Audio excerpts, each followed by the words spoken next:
마음 공부는 대부분 불교 경전과 함께 시작됩니다. 그래서 마음 공부하다 보면 자연적으로 불교 경전을 공부하게 되는데, 저 또한 오랫동안 기독교 생활에서 불교 경전을 접하게 되었습니다. 불교 경전 중에서 마음에 관한 것이 가장 많이 나타납니다. 마음은 워낙 깊어 깨닫기가 참으로 어렵습니다. 오늘은 제가 경험한 마음에 대한 느낌을 간단히 요약해 보겠습니다. 우리는 항상 입버릇처럼 말합니다. 있는 그대로 보아야 한다고. 그러나 있는 그대로 보는 일은 말처럼 쉽지 않습니다.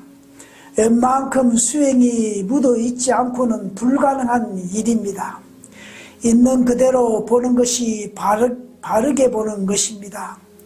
우리는 항상 사회적 통념과 편견으로 대상을 보며 우리는 인식이 이미 그렇게 구조화되어 있기에 그렇게 하지 않으려고 해도 어쩔 수 없습니다. 그렇게 하지 않으려도 할수록 그쪽으로만 고정됩니다. 대상을 있는 그대로 보였다면 더 이상 옳다거나 그러다는 분별이 붙지 않습니다.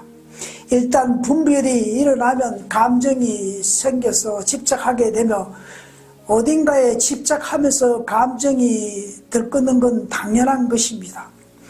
과도하게 감정이 분출되고 나면 온갖 상념이 붙으면서 마음이 어지러워집니다. 이것을 불교에서는 번뇌라고 합니다. 번뇌가 괴로움을 불러오는 겁니다. 좋으니 싫으니 하며 감정을 일으키지 않는 것입니다. 감정을 분별하지 않아야 바르게 보는 일이라 할 수 있습니다. 지금 일어나는 나의 마음을 있는 그대로 보는 것이 필요하며 상대가 나에게 어떤 지적도 지금 그의 마음이 그렇게 하는구나 하고 있는 그대로 보는 것입니다. 영원히 옳은 것도 없고 영원히 그런 것도 없으며 영원히 괴로운 것도 없고 영원히 즐거운 것도 없습니다. 사람을 상대하다 보면 마음이 어지럽고 괴로워질 때가 있습니다. 누군가 나를 반박하고 몰아세우더라도 감정을 일으키지 않으면 저절로 넘어갑니다. 이는 위급한 순간일수록 빛을 나타냅니다. 매 순간 올라오는 감정을 내려놓고 집착하지 말아야 더 이상 괴로운 일이 생기지 않습니다. 바르게 보는 일이란 있는 그대로 보는 것입니다.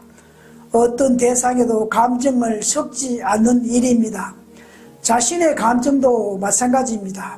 내가 생각하는 것, 감정이 일어나는 것, 모든 것을 알아차리는 것입니다.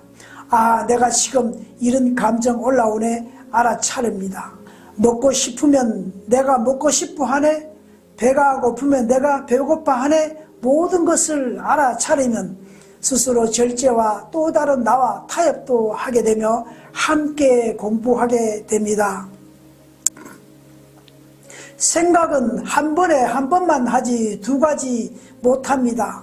습관적으로 알아차릴 때까지 계속 생각을 알아차리는 것입니다. 그래서 불교에서는 나는 내가 아님을 강조합니다.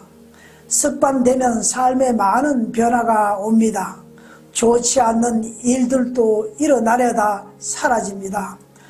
나와 내가 서로 타협하는 일도 생기며 내가 나를 공부시키는 겁니다. 그래서 최고의 스승은 자신이다 라고 합니다. 세상의 모든 것은 서로 얽혀 인연되어진 것입니다. 성경에 보면 사람들이 어떻게 해야 도를 얻을 수 있는지 예수님께 질문하자 너희는 자신을 부정하고 내 말을 들으라 합니다. 자신을 믿지 말라고 하는 것과 같습니다. 사람은 과거나 현재나 상대는 못 믿어도 자신은 믿으려 합니다.